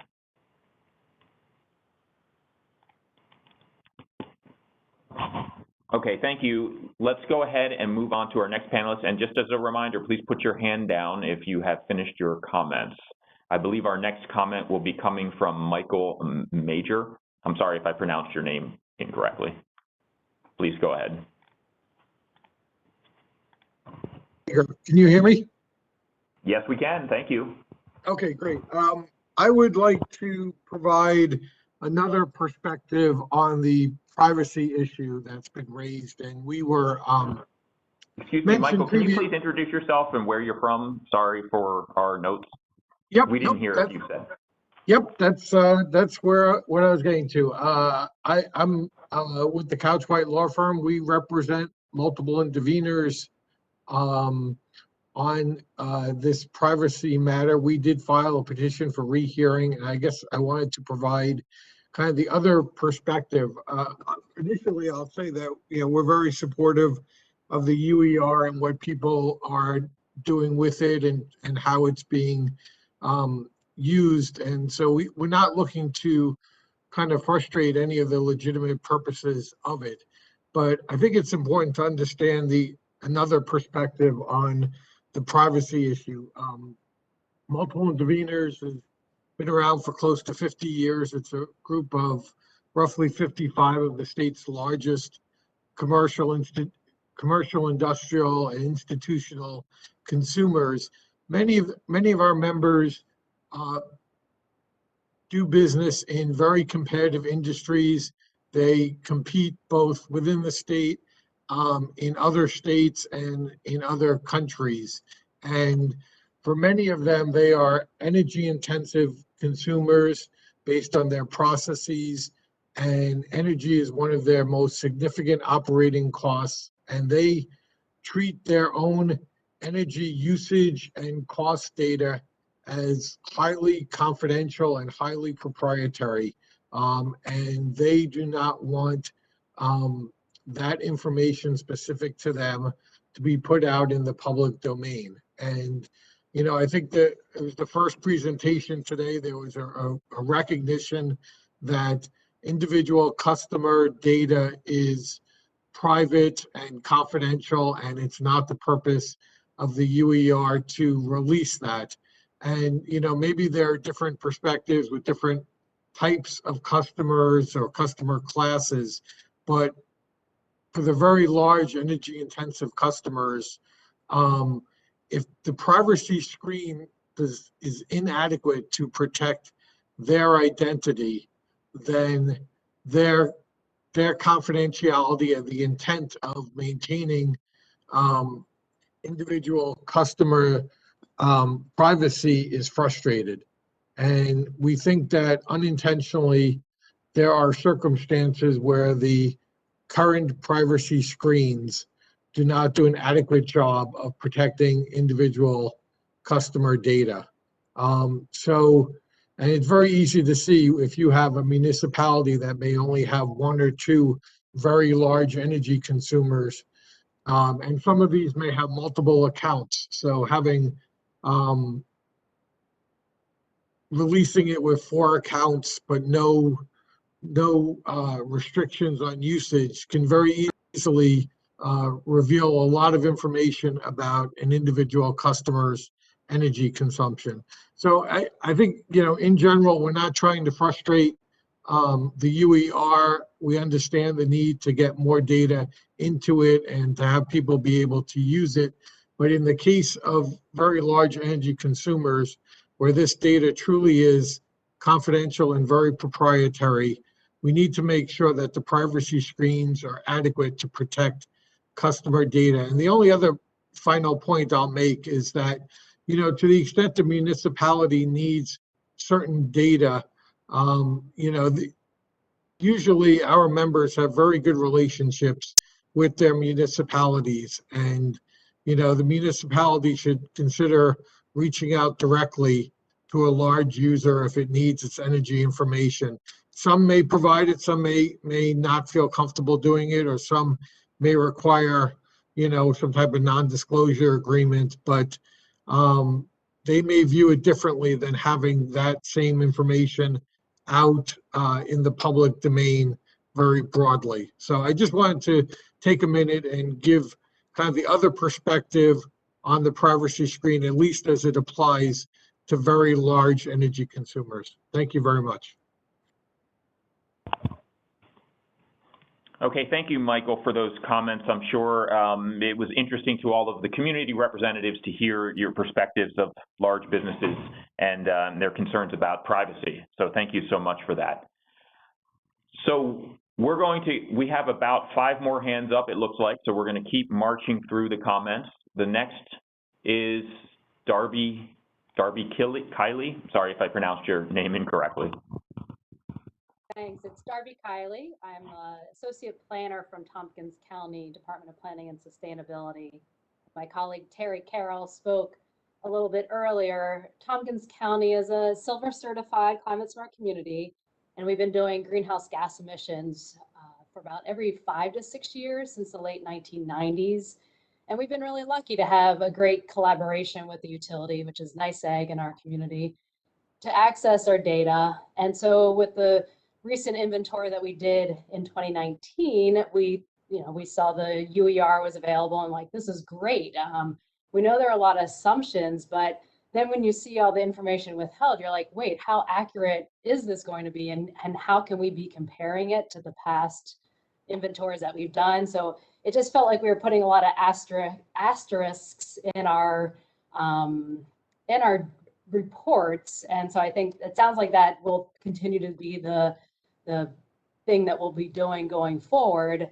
But I mean, I kind of want to make the point after Michael just spoke that those big users could be the really big contributors to our greenhouse gas emissions in our communities. And we're in a climate crisis, and we need to put our resources into the right places. You know, I think there could be ways to keep some of the private information confidential. So maybe we need to explore more of a password protected way to access the data. If that's something, you know, I don't think the casual community member needs to be accessing all of the data, but in doing these community inventories for, I mean, especially our county is 100,000 people, but you know, it'd be really helpful if we had all the data. And I think it's really hard to express to people where we should be putting resources if we know data is missing.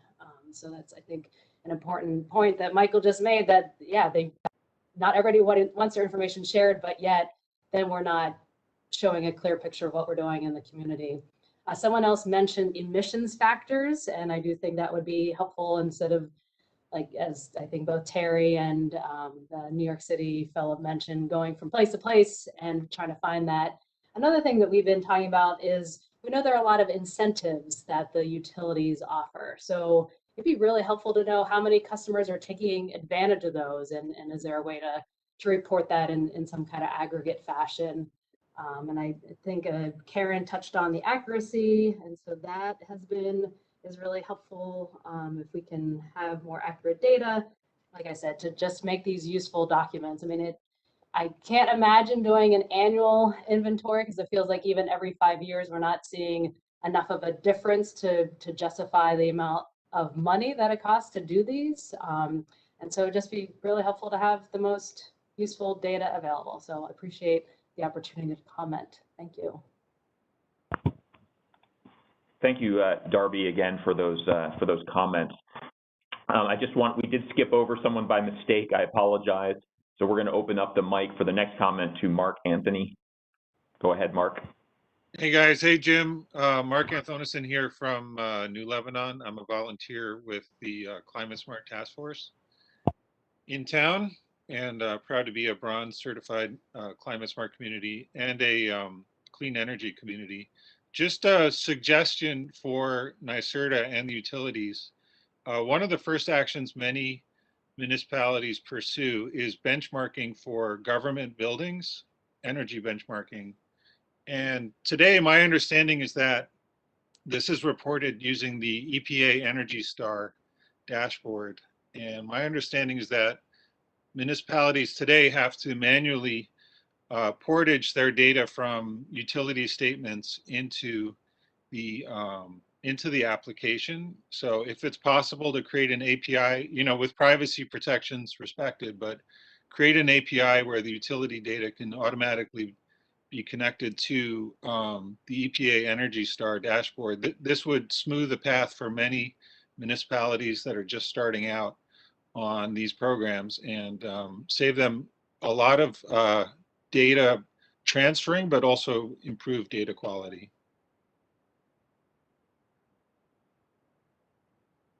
That's my comment. Okay, Mark, thank you so much for those comments. And I'll just quickly add in there that your request regarding transferring government accounts into the EPA's products and services will probably be handled in different data proceedings that are like the Integrated Energy Data Resource and other projects that are related to managing specific customer accounts. The UER is very specific to aggregated community-wide information. I just wanted to make that clarification. But thank you again for your comment. Moving on, we have 3 more hands up.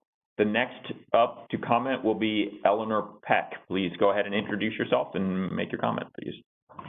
Hello, my name is Eleanor Peck. I am with the Hudson Valley Regional Council, and I serve as a Nyserda Clean Energy Communities Coordinator for the Mid-Hudson region.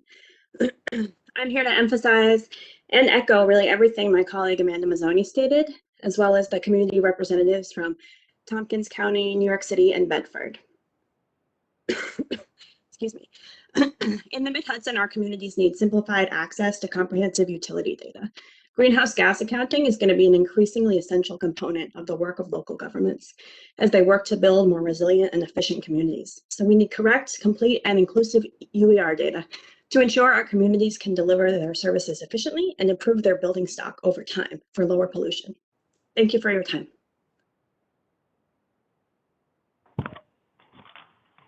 Great, Eleanor. Thank you so much for taking the time to make the comments. We appreciate them. We have additional hands coming up and some time left, so let's keep moving forward. I'd like to hand over the floor to Josh Wilson. Please make your comments, sir. Hi, everyone. I'm Josh Wilson. I'm the Sustainability Director at Erie County. Thank you to the panelists and to the staff who put together these presentations and for the opportunity to comment. I want to comment on two topics. First, on the usefulness of the UER to greenhouse gas inventories and some improvements that we would suggest. And also I want to talk about the relevance of the UER to developing energy programs, which we're doing at Erie County.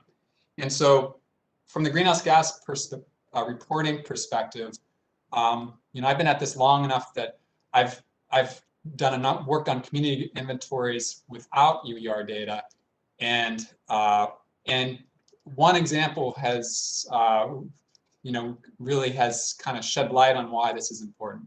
We got from National Fuel, we received some historic fuel use data for our community, and we were able to compare it to the Western New York Regional Sustainability Plan, Cleaner Greener Communities, greenhouse gas inventories. These were done for 2010, and it was some of you may recall, it was a statewide effort, and there was a lot of effort put into creating a good, robust protocol, good assumptions, and we did the best we could to do greenhouse gas inventories without utility energy reporting.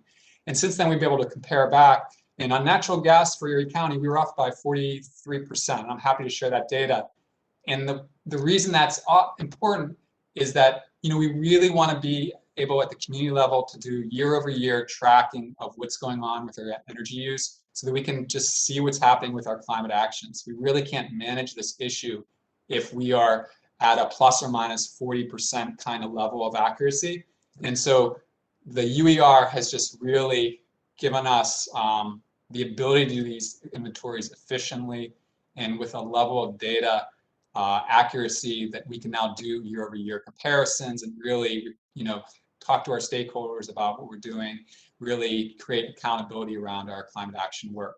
So it's really important. Some of the comments specifically about the UER in regard to greenhouse gas inventories, I will just completely second. Regional electric greenhouse gas emission factors will be super helpful. And there's one thing that wasn't mentioned, but the state has moved towards goals with a 1990 baseline under the Climate Act. And Erie County is planning to move our baseline for our greenhouse gas goals to match that at the state level. But the issue with that is that 1990 greenhouse gas data is really hard to come by. So it would be very helpful if the utilities could provide estimates of what the utility use was for that baseline year. We know it might not be perfect, but we think the utilities could do a lot better job of it than we would with our assumption-based approaches. And then moving on to energy programs, Erie County is working under a Nyserda funded project to develop a energy program to address low-income energy burden and access to renewable energy. And we think there's a few things that could be done with UER that would really help us with this kind of work, specifically around addressing issues for disadvantaged communities. And I probably don't need to point out, but the Climate Act really has a focus on disadvantaged communities, and that's really something that we're pivoting to, and that's part of the reason for our project. And so, when we have, for example, in Erie County, our largest community is the city of Buffalo. We don't have anything below the municipal level data for the city of Buffalo. I understand that some of the utilities are reporting out at a more granular level, maybe at census block or zip code, but I don't think that's a requirement, and we're not getting it for our community. And so when we have citywide data for a city of hundreds of thousands, it's really hard for us to understand what's happening at the neighborhood level. It's hard for us to do neighborhood initiatives and report back on their progress the way that someone at, for example, the village of Springville might be able to do, because, well, or a village that's not a muni, but at a village level might be able to do that, could report out, really what's happening for their smaller communities. So we would love to see, neighborhood or census block or zip code level data, especially for our large municipalities. And also we'd love to see, it'd be very helpful for us to see reporting on energy assistance program customers. So the utilities maintain energy assistance programs for low and moderate income customers. And it just seems like a natural thing for the UER to expand to include data about them. And that would greatly help our work developing LMI-focused energy program here at Erie County. Okay, thanks, and that's all I have. Thank you, Josh, for those comments. Now, we have 2 more hands up, and we do have some questions in the chat that we'd like to address. So I would like to give the opportunity for the next 2 speakers to have a short time to comment, but please limit your comments to just about a minute or so. So the next commenter will be Rachel Zevin. Please, go ahead.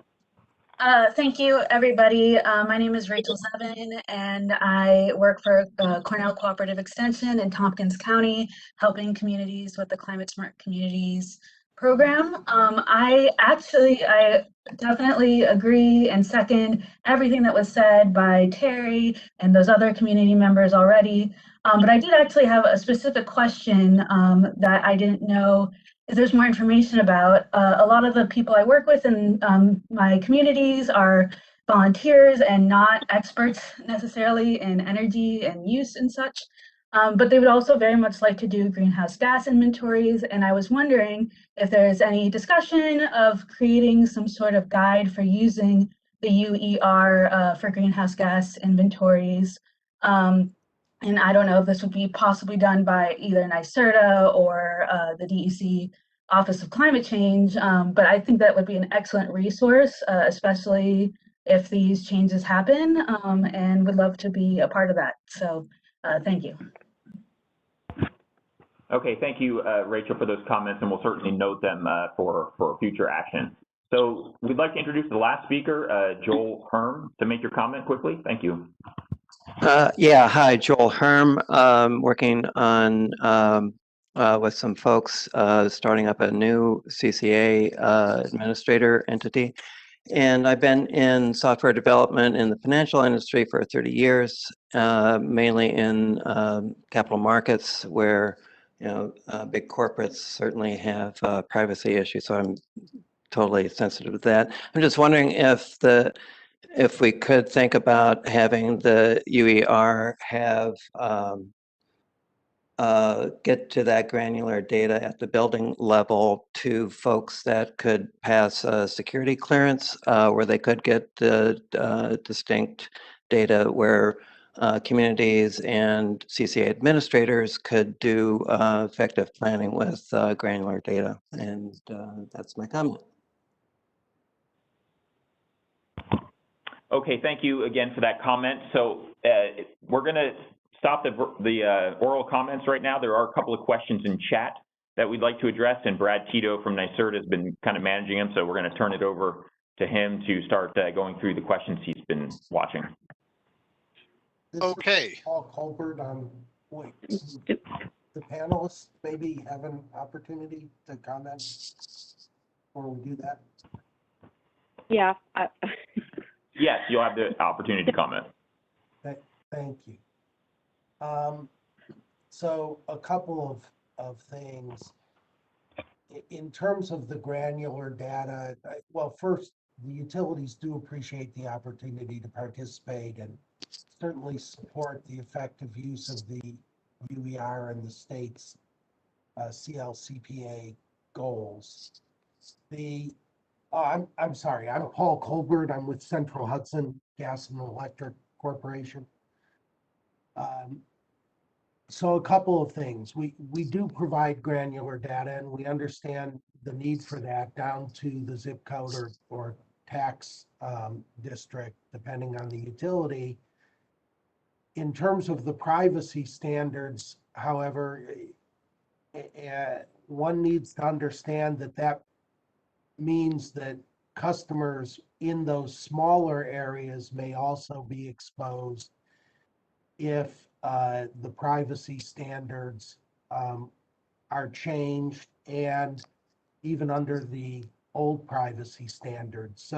And there are ramifications for that to the extent that somebody's data, usage data in particular, is exposed. There are a number of both competitive issues for small commercial entities that may end up with competition that they don't want, or even residential customers and small commercial customers that may end up the victims of various schemes that have been going around for many years as the data is collected.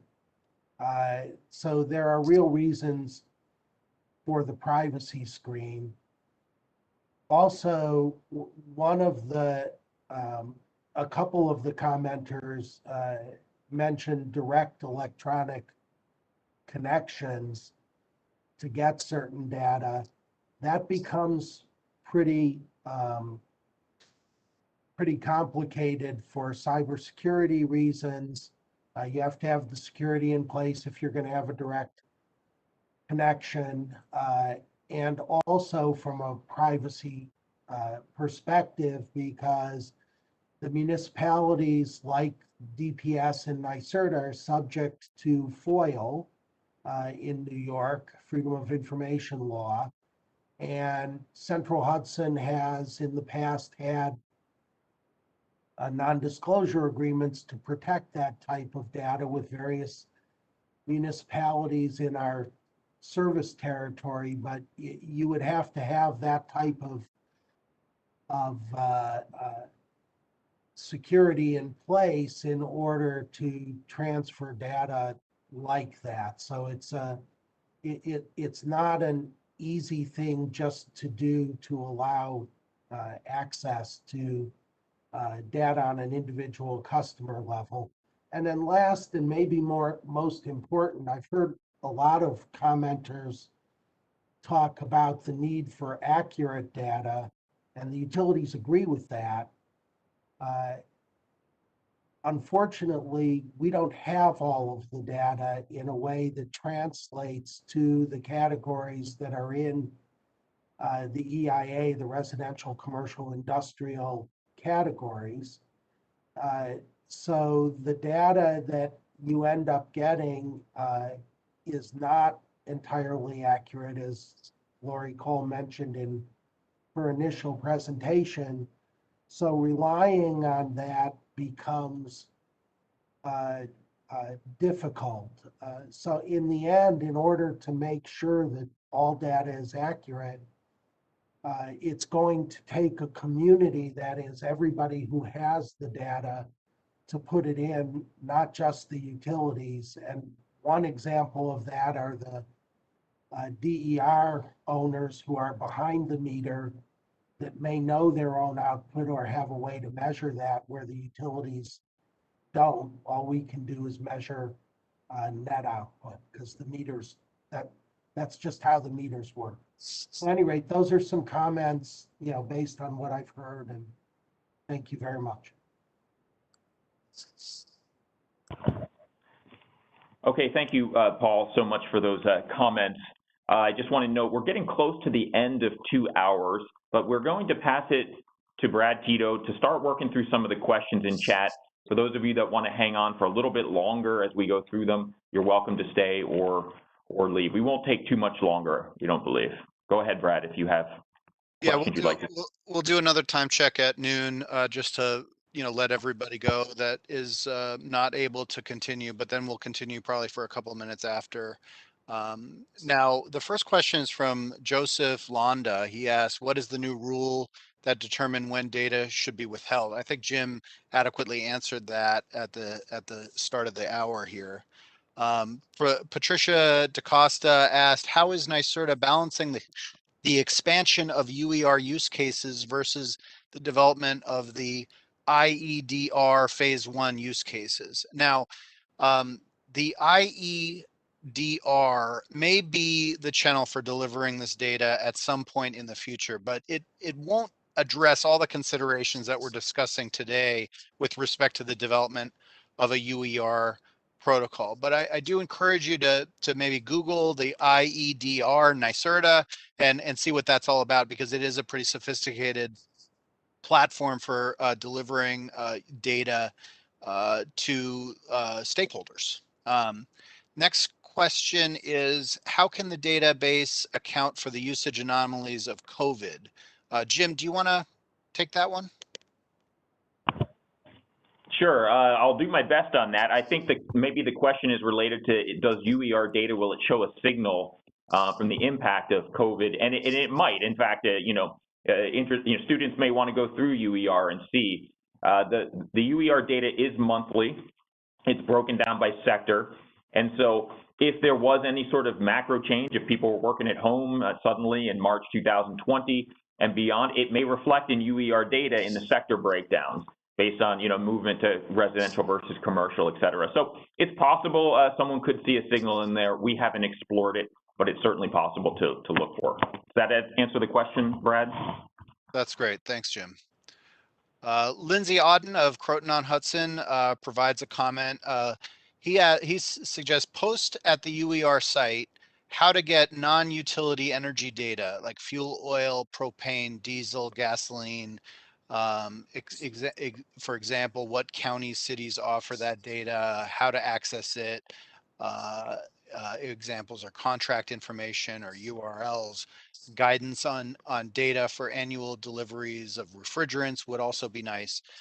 So putting all, so I'm gathering from Lindsay's comment, put it all into one place.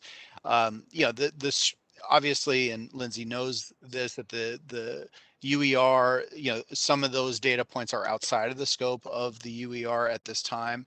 But I will mention that a similar recommendation has been proposed at the Land Use and Local Government Advisory Panel of the Climate Action Council, which is geared towards developing a comprehensive community dashboard where all this kind of information could be available. Because I mean, for everybody's information, when you're putting together an inventory, you need all this stuff. It's not just electricity and natural gas. So you do your best to try to estimate it and try to figure out how much happens within your jurisdiction versus outside your jurisdiction. And it's a challenge because this data isn't readily available. So thanks, Lindsay, for that comment. Joseph Londa asks, is municipalities' energy usage in the commercial category, and could it be flagged so that we could extract it via a query? Jim, do you want to cover that question? I'm sure if I understand that correctly, the question is if you can pull out the commercial data from the current UER using a query? I think what he's asking is for a municipal government operations energy use. Is that going to fall in the commercial category? And is there any way to differentiate municipal government operations from the general commercial category? Okay, thank you for the clarification. Currently in UER, there would be no way to do that. Local government accounts would likely be classified as commercial unless they have rate classes that might put them elsewhere. So under the current UER, the government operations will be blended in those sectors. Does that answer the question? Yes. Thank you. Now we have a few more questions. It's 12 noon right now, so I just want to acknowledge that and say folks are going to drop off, you're going to drop off, but we'll just continue for a few more minutes. We have about 5 more questions or comments, so we're going to try to move through these quickly. Amanda Mazzoni, with reference to the SIR reports, she indicates that very often city, town, or zip codes do not correspond with the municipality. For example, her home mailing address in Syracuse is Syracuse, but she lives in the town of Camillus. So if the information from the SIR report could also break down by municipality, that would be extremely helpful to get accurate local municipal data. I mean, that's an interesting, it may not be intuitive to everybody, but in many cases, the mailing address, the city, doesn't correspond with your actual jurisdiction. And many times you have a lot of overlap between what the mailing address says and what the actual town jurisdiction boundaries are. And so it's helpful to have that town jurisdiction boundary as the criteria rather than what the post office says in your mailing address. Then we have a comment from Sarah Margaret Geisler of Con Ed. For the new privacy screen of 4, what should utilities do if there's a grouping that has 3 customers for 4 months of the year and 6 customers for the rest of the year? How do we apply an annual privacy screen? Jim, do you want to take that one? Sure, happy to. This is something that we can work out in the technical working group with the utilities in more detail.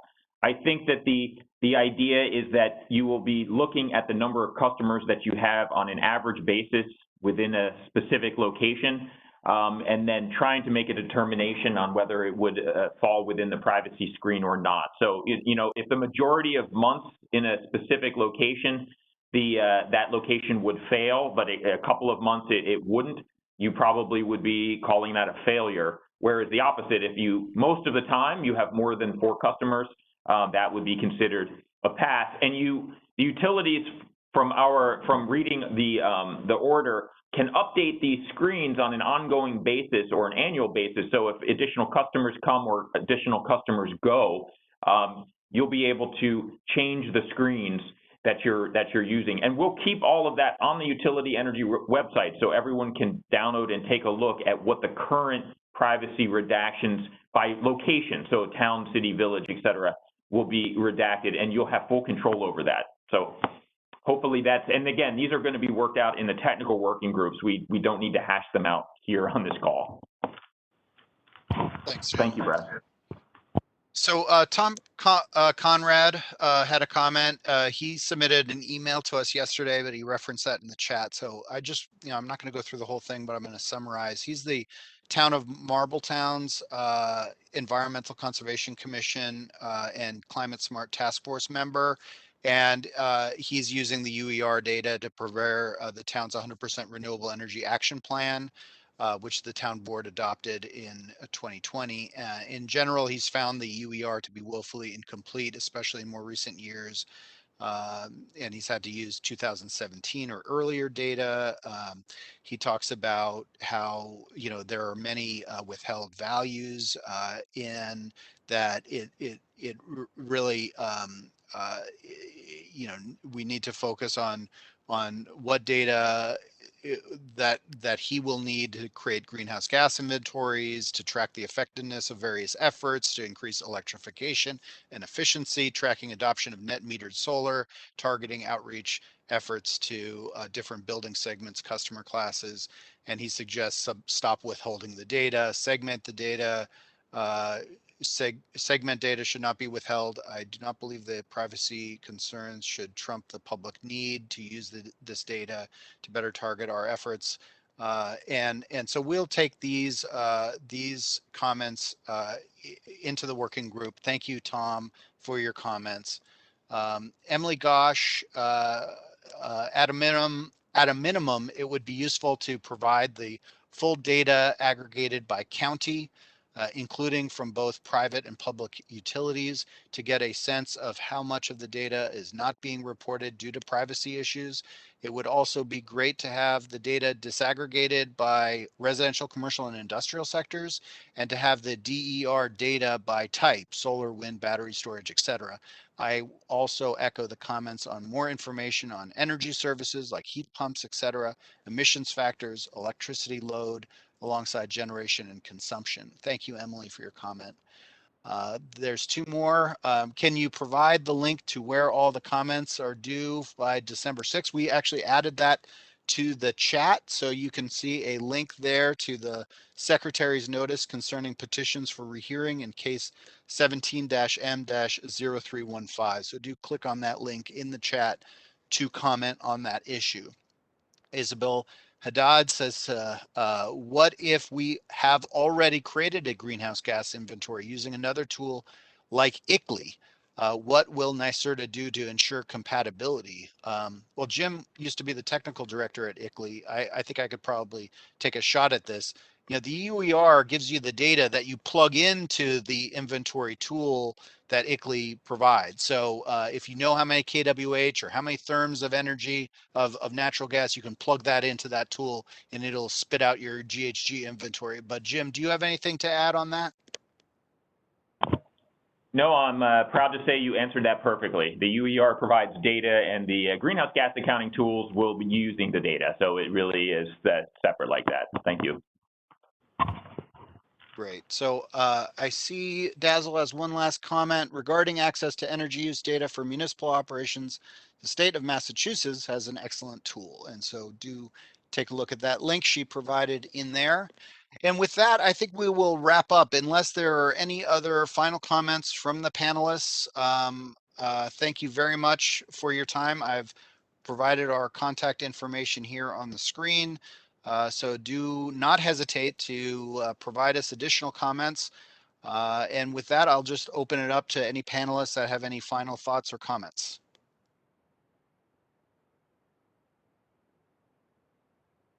Excellent. Well, thank you all very Actually, much. Brad, can you just tell people, sorry, it's Louise, can you just, I don't want to leave without next step, so can you just indicate for everyone what the next step will be, just so everyone knows? Sure, Jim, do you want to cover that? Sure. Thank you, Brad. Yeah, so the next steps, we will be, after this public working group, we're going to take all of the comments, and then we're going to reconvene the technical working group with the utilities to go through these comments and try to then draft or write the protocol to finalize the data set. We will also be having a technical working group with CCA administrators to also work with them to hammer out the metrics that were discussed today. And we can also mention that if members listening to this call are interested in participating in these working groups, to please email me your interest in that so we can keep you in the loop. What we expect these technical working groups will be focusing on completing the matters of this comment, and we'll probably be hosting public meetings, once a year or so to get additional feedback. So this is our next steps, and let us know if you're interested in participating. Thank you. So with that, Brad, can we conclude the meeting for today and thank everyone for participation? Absolutely, and Michael O'Donnell especially for helping us to keep the technical aspects of today's webinar on track. Thank you very much. And with that, I'll say, see you later. We'll talk soon. Thank you. Thank you.